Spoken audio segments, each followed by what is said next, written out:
Hi everyone, I'm Liberty Doll, and this is a Liberty Update. Hillary Clinton is back under federal investigation this week after FBI Director James Comey revealed that new emails from her private server were discovered on the computer of Anthony Weiner, former husband of Clinton aide Huma Abedin, who is under investigation separately for sexting an underage girl. Since the decision not to press charges against Clinton earlier in the year, several sources have claimed that the decision not to indict Clinton was one made under pressure from top administration. Officials say that the Justice Department, along with top Democrats, have pushed back against the renewed investigation and have taken measures to attempt to stop it. The investigation is separate from another FBI investigation into the Clinton Foundation, which officials say Obama's administration has tried to shut down several times. The investigation is over the foundation giving special favors and political access to donors. However, some sources say that the investigation has been underway for a year, while both The Hill and The Washington Post reported over the weekend that the Justice Department blocked the investigation completely and that the Clinton Foundation denies claims that it is being investigated or was ever contacted by the FBI at all.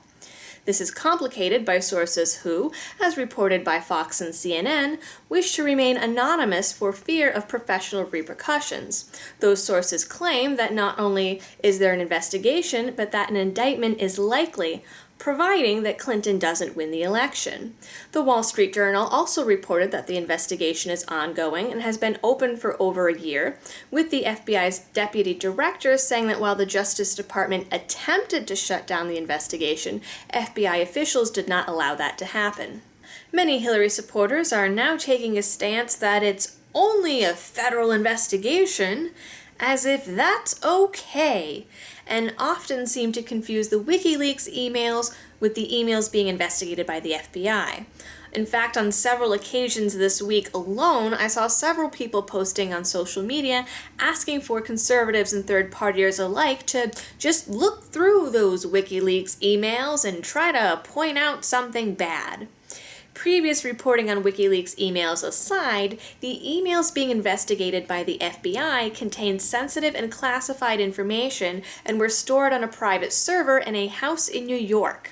These emails were sent through public services like Gmail or Yahoo rather than on the secured and encrypted email system assigned to the US government. That's the problem. All of the Clinton aides have so far denied ever having their private emails hacked. However, the FBI reports already uncovering several emails in which aides were informed that their accounts had been hacked, as many as 5 times. While some of the WikiLeaks emails may have been on that server, the WikiLeaks dumps pale in comparison to the over 500,000 emails alone that were just discovered in the new investigation. That being said, there are WikiLeaks emails that do pertain to the emails being investigated.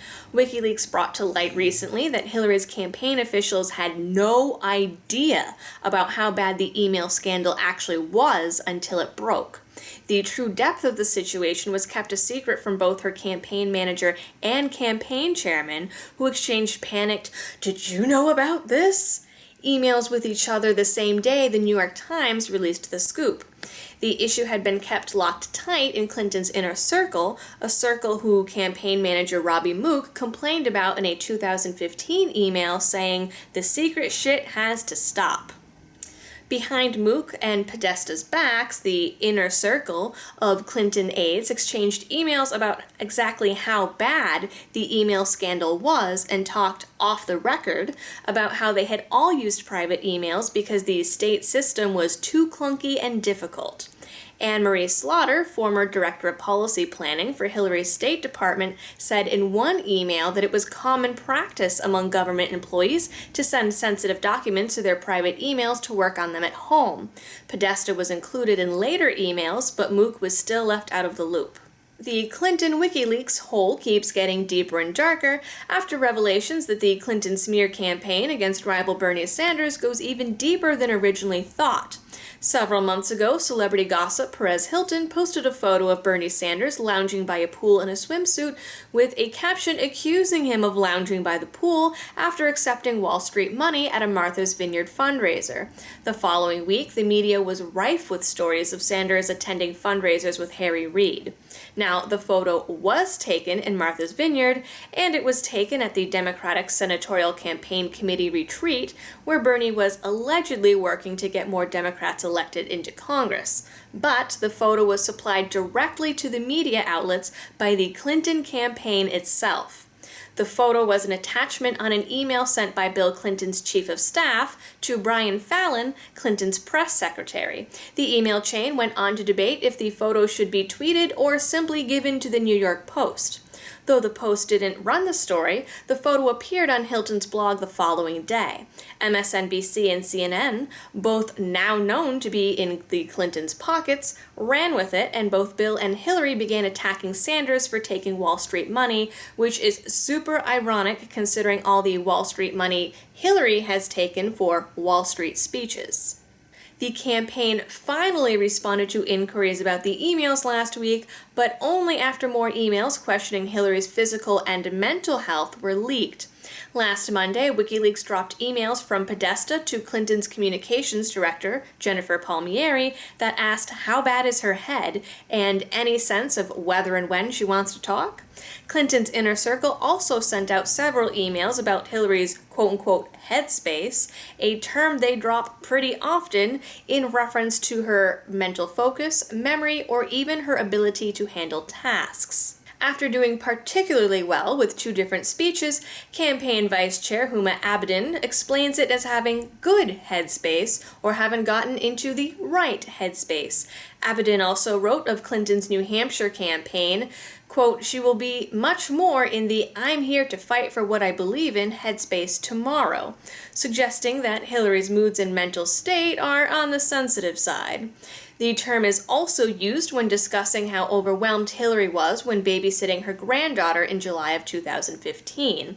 That time it was bad headspace, or at least not the best. But headspace has also been a reason to delay interviews or skip them altogether. An August 2015 email from Palmieri suggested the campaign make statements on the email scandal without Clinton to make sure she had enough time to, quote, be in the right headspace, or else any interviews or statements from her would not go well. Even more emails expressed concern about her ability to handle stress or bad news. A 2015 Podesta email about info leaks to the press suggests that Hillary would bomb an interview the following day if told about the leaks, or the possibility that someone on her team was untrustworthy because, again, it would put her in bad headspace. Bad headspace. A response from a close aide worried about all sorts of crazy responses when Hillary found out, and Podesta responded, quote, "I just want you to stop whipping her up beyond what she's quite capable of doing on her own." Another email chain from last August also reveals a frantic exchange between Hillary's aides on how to sober her up at 4:30 in the afternoon. A campaign source has now confirmed the authenticity of those emails to CNN and states that they were clearly about her frame of mind or her mood, but has said nothing else about the leaks. Whenever there is a new shooting that makes the news, politicians never seem to fail at twisting it to fit their agenda, or this new law, or that new policy. Wikileaks has also revealed that Clinton and company are not immune to such behaviors. In one leaked email chain, Clinton's campaign team is discussing putting together a new gun control essay and which shootings best fit their agenda. In particular, they discuss an article from The Guardian about a black teen shot by a white man. "This is great," the director of engagement for Hillary for America wrote. "The only red flag here is that Jordan Davis was killed by a white man, so, arguably, this crime was racially motivated, which takes this outside the discussion of gun violence." She then asks the campaign to find a different Chicago mom who lost a black son and who didn't feel the shooting was racially motivated, so they may use that story instead. Hillary's policy advisor responds that, yes, the shooting appears too racially motivated and that gun control needs to be the primary focus. In the end, Jordan Davis did not make the cut. Despite liberal politicians pushing for another assault weapons ban and claiming that most Americans support such a measure, a new Gallup poll reveals that support for an assault weapons ban has been declining steadily for the last 16 years. The number of Americans supporting an assault weapons ban is now at a record low of about 36%. Support for a ban is now hovering at about 50% for Democrats and is at 31% and 25% for independents and Republicans, respectively. Last week, a Florida man filed a lawsuit against the city of Orlando and a drug testing kit company after police tested a donut glaze and claimed that it was meth. Daniel Rushing was arrested on drug charges last year after being pulled over for speeding. He was asked to step out of the car after the police were notified that he had a concealed carry permit. However, after getting out of the car, police say they noticed a rock-like substance on the floor of the car. In the report, the officer says that years of experience told her that this substance was crystal meth. Rushing explained to her that he had just eaten a couple of Krispy Kremes and that the rock-like substance was donut glaze, but to no avail. The officer tested the glaze twice with a roadside kit and determined it was meth. Rushing was arrested and jailed for 10 hours before posting bond. Weeks later, a state crime lab retested the substance and determined it was, in fact, donut glaze and not meth at all. Rushing is suing for $15,000 in damages. CBS News reported this week that U.S. intelligence has alerted joint terrorism task forces that al-Qaeda may be planning attacks in New York, Texas, and Virginia on Monday. The intelligence is still being assessed, but officials are taking the threats seriously. Officials warn that Americans should expect increased law enforcement and security presence over the next few days.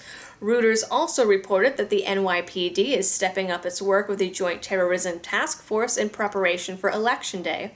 Officials have warned that polling places may be likely targets, especially for attacks by what they're calling sovereign citizen groups. The Bureau of Labor and Statistics put out its final pre-election report Friday, announcing that the labor force participation rate has dropped to 62.8%, meaning that only about 95 million out of the 254 million civilian work-eligible Americans are working.